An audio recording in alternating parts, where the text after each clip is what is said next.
Muito boa noite a todos, muita paz e saúde. Aqui estamos mais uma vez nesse programa ao vivo, na meditação ao anoitecer. Essa noite estamos com eu, Josael Bruno e Cida, e vamos conversar com vocês, tentando envolver a todos numa atmosfera de muita paz.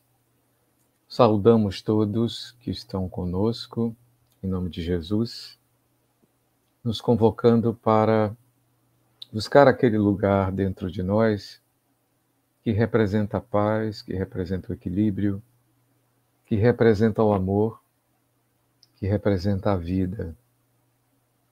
Evocamos Jesus, nosso Mestre, a sua mensagem, seu pensamento e o que ele representa para todos nós, convocando para que nesse instante manifestemos nossas melhores emoções, envolvendo os nossos familiares, envolvendo os nossos amigos, envolvendo a nossa casa, nossos vizinhos, nossa rua, nosso bairro, estendendo a nossa cidade, nosso estado, nosso país e a todo o planeta, a humanidade senciente, encarnada e desencarnada. Num votos de paz e de harmonia, nós começamos o nosso programa. E vamos começar com do livro Fonte Viva, de Emmanuel por Chico Xavier, o item 19, que se intitula Apacenta. Apacenta as minhas ovelhas. Jesus, Evangelho de João, capítulo 21, versículo 19. E diz Emmanuel através de Chico: significativo é o apelo do pastor divino ao coração amoroso de Simão Pedro para que lhe continuasse o apostolado. Observando na humanidade o seu imenso rebanho, Jesus não recomenda medidas drásticas em favor da disciplina compulsória, nem gritos, nem xingamentos, nem cadeia, nem forca, nem chicote, nem vara, nem castigo, nem imposição, nem abandono aos infelizes, nem flagelação aos transviados, nem lamentação, nem desespero. Pedro, apacenta as minhas ovelhas, disse o Mestre. Isso equivale a dizer, irmão, sustenta os companheiros mais necessitados que tu mesmo. Não te desanimes perante a rebeldia, nem condenes o erro, do qual a lição benéfica surgirá depois. Ajuda ao próximo, ao invés de vergastá-lo. Educa sempre. Revela-te como trabalhador fiel. Sê exigente para contigo mesmo e ampara os corações enfermiços e frágeis que te acompanham os passos. Se plantares o bem, o tempo se incumbirá da germinação, do desenvolvimento, da florescência e da frutificação no instante oportuno. Não analises destruindo. O inexperiente de hoje pode ser o mentor de amanhã. Alimenta a boa sorte do teu irmão e segue adiante. A vida converterá o mal em detritos e o Senhor fará o resto. Meus amigos, vemos aqui na sintonia entre Chico e Emmanuel a ampliação do entendimento do apacenta as minhas ovelhas, uma única frase, basicamente 4 palavras, de Jesus diretamente a João, ou melhor, a Pedro, naquele instante em que Jesus já se preparava para as despedidas, encerrando o seu ciclo de ensinamentos aqui na Terra, entre os seus 30 e 33 anos, quando aquele homem judeu esteve conosco, e se aproximando diretamente daquele que era conhecido como seu discípulo mais próximo, daquele que se aproximava sempre de Jesus com uma série de questionamentos, de demandas, de dúvidas, aquele que era o protótipo do homem comum, aquele simples pescador, aquele que Jesus o havia chamado para se tornar pescador de homens, aquele que literalmente abandonara a condição de homem que lidava exclusivamente com as redes na beira do lago de Genezaré, para se tornar um fiel seguidor, um dos 12, um dos 50, um daqueles 500 na narrativa de Paulo, e se cercavam do Mestre, aquele homem revolucionário, aquele homem incomum, aquele que curava pessoas, aquele que enfrentava os senhores do templo, aquele que se colocava como uma criatura excepcional, né? Um filho de Deus excepcional, uma das criaturas divinas que veio promover, como promove até hoje, essa mudança tão significativa da humanidade. E em se aproximando o final de suas tarefas aqui entre nós, eis que ele recolhe-se junto a Pedro e repete essa frase algumas vezes. Pedro, apacenta as minhas ovelhas. Usando uma metáfora muito conhecida na época. O Cristo, únicos títulos que ele aceitou para si, era o de rabi, era o de professor, era o de orientador.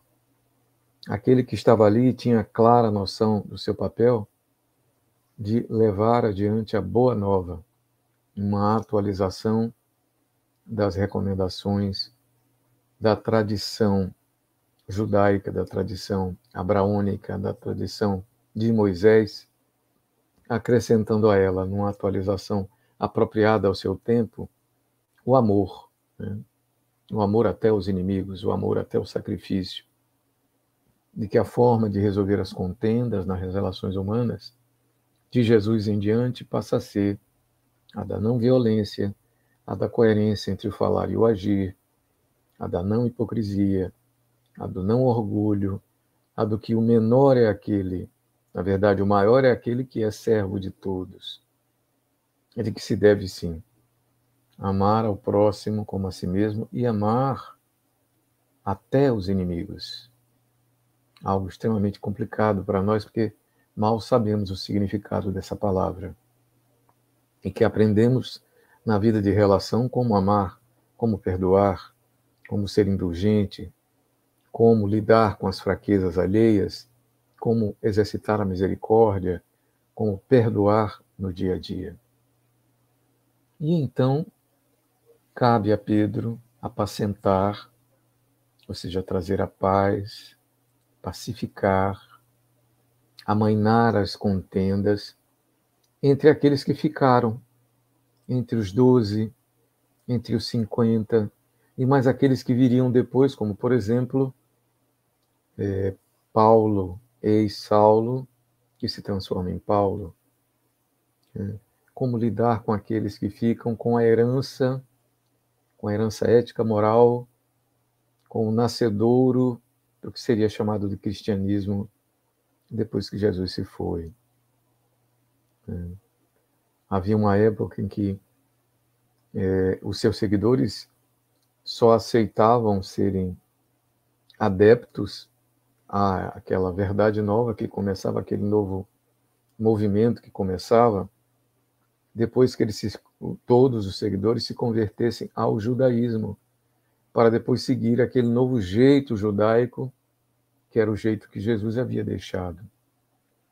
O cristianismo, que só vai ser assim chamado no século III, no século IV, até no século V, ele era uma dissidência do jeito judeu, da religião judaica, que era a religião do Cristo, e a religião dos apóstolos. O Cristo em si não cria uma nova religião. Ele traz uma atualização, uma nova forma de se viver o judaísmo que existia. E havia uma corrente liderada por Tiago, por André, que dizia que para você seguir o novo modelo, primeiro teria que se converter ao judaísmo, para só então seguir aquela corrente nova nascente, portanto, o que se poderia chamar de embrião do cristianismo. Então, é Paulo que traz a novidade, levando aquelas verdades para todos os lugares. Mas é a figura de Pedro, a figura angular, sobre qual se assenta o apacenta. E aqui o apelo que o Cristo faz é ampliado pelo entendimento de Emmanuel. Não gritos, não cadeia, não chicote, não castigo, não abandono aos infelizes, não lamentação. E sim, complacência, eu diria, entendimento, fraternidade, sustentar os mais necessitados, não desanimar, ajudar o próximo sem castigá-lo, educar, revelar-se um trabalhador fiel, sendo exigente para consigo mesmo e amparando os corações enfermiços, os corações frágeis. Entendendo que aquele que hoje é inexperiente, que chegava talvez com entendimento inadequado, ele se tornaria adiante, como aconteceu com muitos, entre eles o próprio Paulo, poderia ser o mentor de amanhã, como de fato acontece.